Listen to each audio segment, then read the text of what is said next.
माझा 2 वेळा पराभव तरीही मला आणि प्रणितीला भाजपकडून ऑफर. काँग्रेसचे ज्येष्ठ नेते सुशीलकुमार शिंदेंचं मोठं विधान.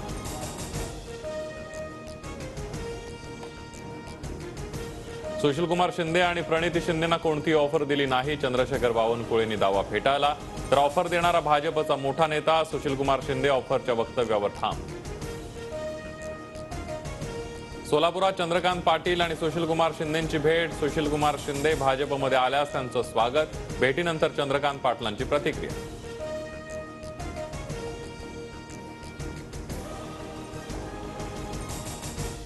सुशीलकुमार शिंदेंना भाजपकडून अधिकृत ऑफर नाही. नितीन गडकरी त्यांचे चांगले मित्र, त्यांनी ऑफर दिली असेल तर माहीत नाही. मंत्री चंद्रकांत पाटलांची माहिती.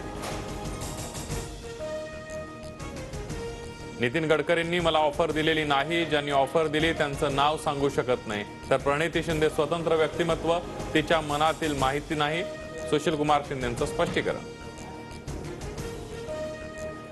अनेक दिग्गज नेत्यांना भाजपमध्ये यायचं आहे. येत्या काही दिवसात राज्यात राजकीय भूकंप होणार. मंत्री गिरीश महाजनांचा दावा.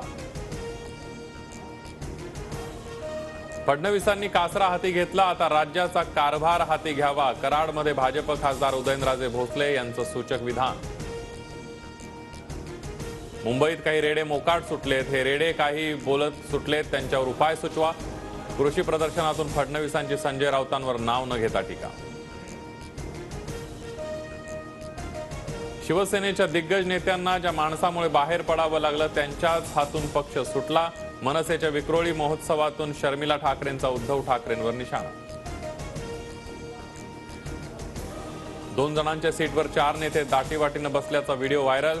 नसती केली गुवाहाटी तर का झाली असती दाटीवाटी. अंधाऱ्यांकडून व्हायरल व्हिडिओवरून बोचरी टीका. शिंदेंची शिवसेना म्हणजे पाकिटमारी. मिंदे गटाचे मुंबईतील उमेदवार गुजरातचे भांडवलदार ठरवणार. संजय राऊतांचा एकनाथ शिंदेंवर निशाणा.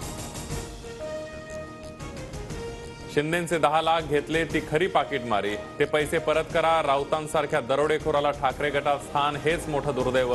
संजय शिरसाटांचा राऊतांवर हल्लाबोल. नाशिकच्या गोदा घाटवर ठाकरे गट आणि शिंदे गट आमने सामने. विनायक राऊतांविरोधात शिंदे गटाची जोरदार घोषणाबाजी.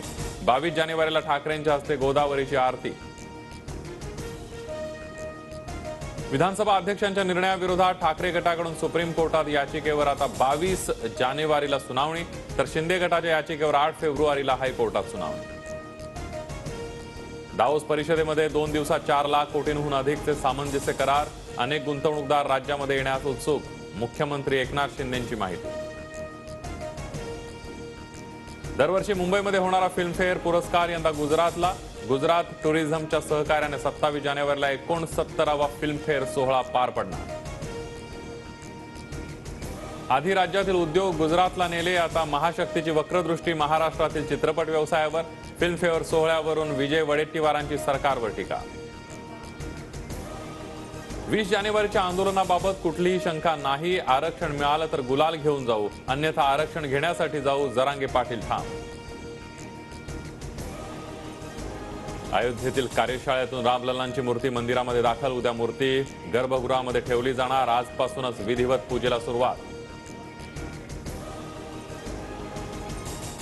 22 जानेवारीची देश मोठ्या उत्साहाने वाट पाहत असताना लाडक्या लता दीदींची उणीव भासणार. पंतप्रधान मोदींचं ट्विट.